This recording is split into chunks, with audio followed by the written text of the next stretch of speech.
Hi Sagar. Hi charisma. ఏం చేస్తున్నావు? ఏం లేదు, నా దగ్గర స్కేల్ ఉంది.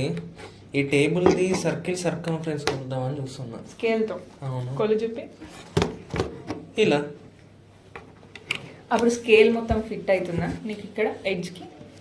కొంచెం మిస్ అవుతుంది. సో అట్లా మిస్ అవ్వకుండా ఉండేలాగా కొలుస్తేనే కదా నీకు కరెక్ట్గా లెంత్ వచ్చేది. అవును. మరి అప్పుడు ఎట్లా కొలుద్దాం? ఏమో నా దగ్గర ఏమీ లేదు. ఆలోచించు ఎట్లా కొలుద్దాం. ఇప్పుడు చిన్న చిన్న సర్కిల్స్కి అయితేనేమో టేప్స్ వాటితో కొలవచ్చు. అదే పెద్ద సర్కిల్స్ ఉన్నాయనుకో వాటికి టేప్స్ సెట్ అవ్వవు కదా. సో అందుకే నేను ఒక ప్లాట్ఫామ్ నిన్న చూస్తే దొరికింది నాకు. అందులో మనకి మ్యాథ్ ఇంటరాక్టివ్ వేలో చూపిస్తున్నారు. సో ఇది సేమ్ మన సినారియోకి రిలేటెడ్ అయినట్టే ఉంది కదా.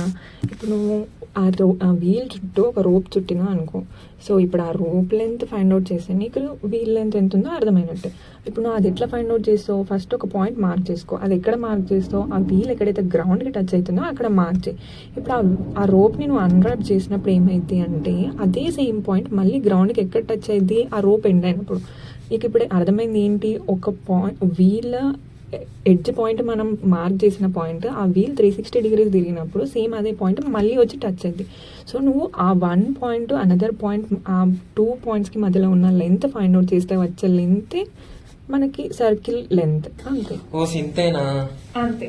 నీకు ఇప్పుడు ఇంటరాక్టివ్గా చూసినావు కాబట్టి నీకు అంతేనా అనిపించింది. లేదు అంటే కొంచెం కాంప్లికేటెడ్గా ఉంటుంది కదా. ఇందులో ప్రతి టాపిక్కి ఇట్లాగే ఇంటరాక్టివిటీ ఉంది ఈజీగా అర్థం అవ్వడానికి. వన్స్ నువ్వు ఫ్రీ ఉన్నప్పుడు ఎక్స్ప్లోర్ అవ్వు పేజ్ ఒకసారి. Okay, definitely.